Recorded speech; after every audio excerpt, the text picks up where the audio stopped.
So the last video that was titled "What to Do if my customer won't close" was a session where I was helping Ikram again with the same customer, and I stopped it halfway through because it was getting too long and she had another question that she wanted help with. So what I've done is I've taken that question and I've put it into this video here, and hopefully this will help.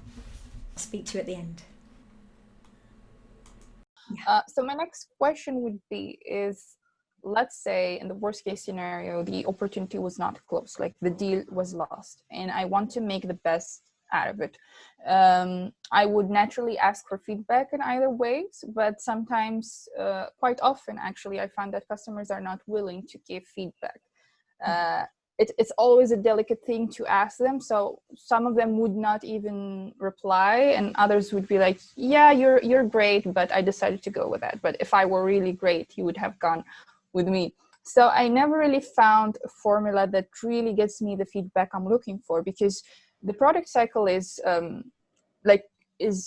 renewable. They will always be looking for new products for the upcoming years. Yes. So how can I make sure to, I think through the feedback, we can build a rapport with them, even if we lost the opportunity. But then I seem to not find this one formula that helps me to build this kind of rapport with them and have an honest feedback about why did they go with that solution, or why didn't they choose any solution at all, instead of going with my offer or with my solution. Okay, so feedback is a really great thing to have.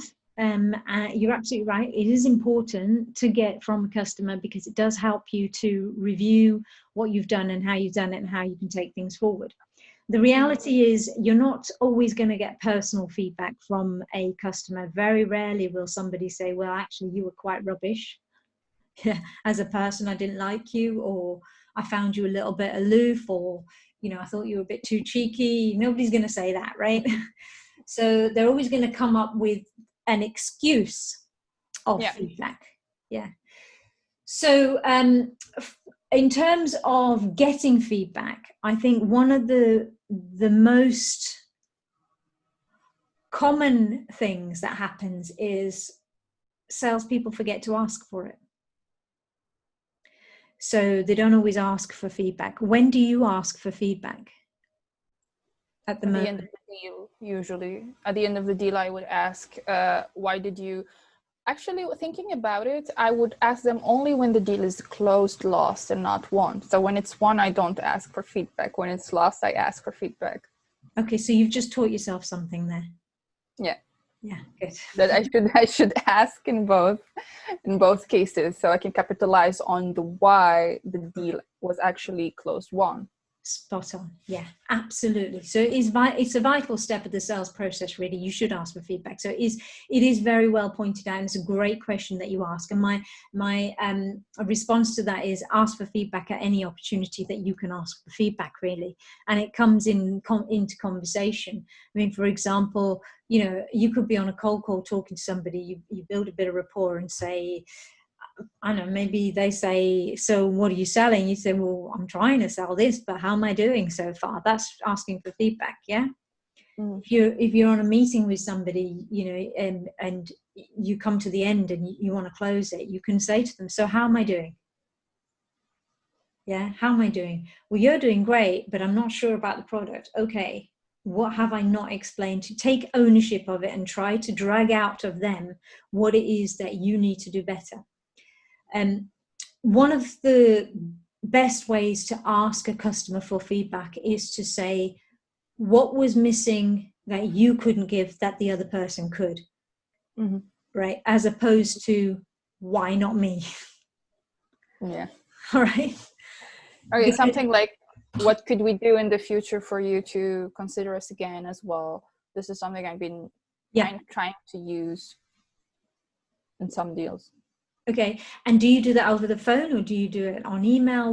How do you get your response for deal or no deal? To be honest, it's a mix of both, because I'm not always successful getting them on the phone. So I'd also ask for feedback through email.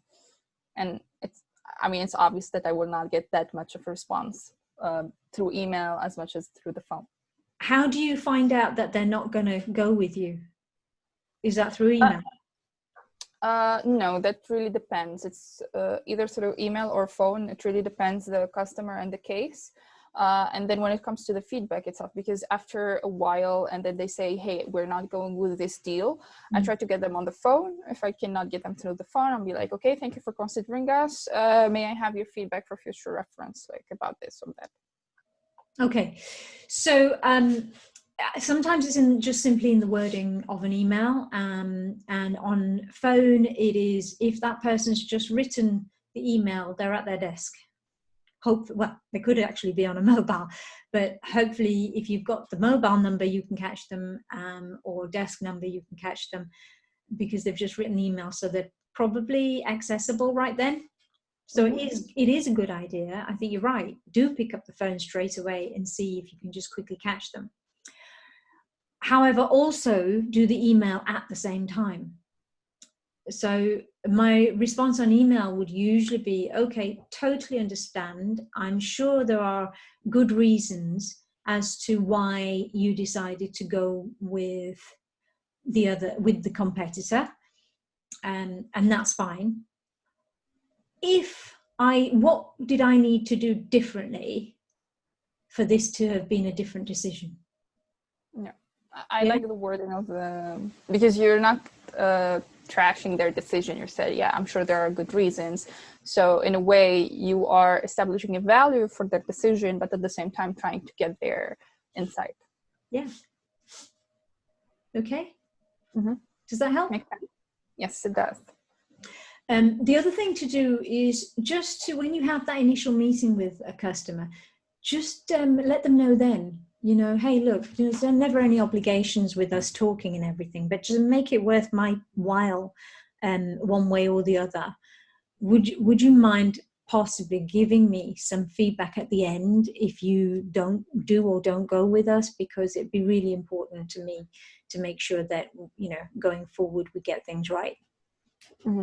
Yes. So you can if you set the expectation early, then you're more likely to get feedback, because when people say yes and they commit, generally they'll follow it through. There's not very many people that don't, and if they don't, then hey, you know what, you're probably better off not working with them. Yes.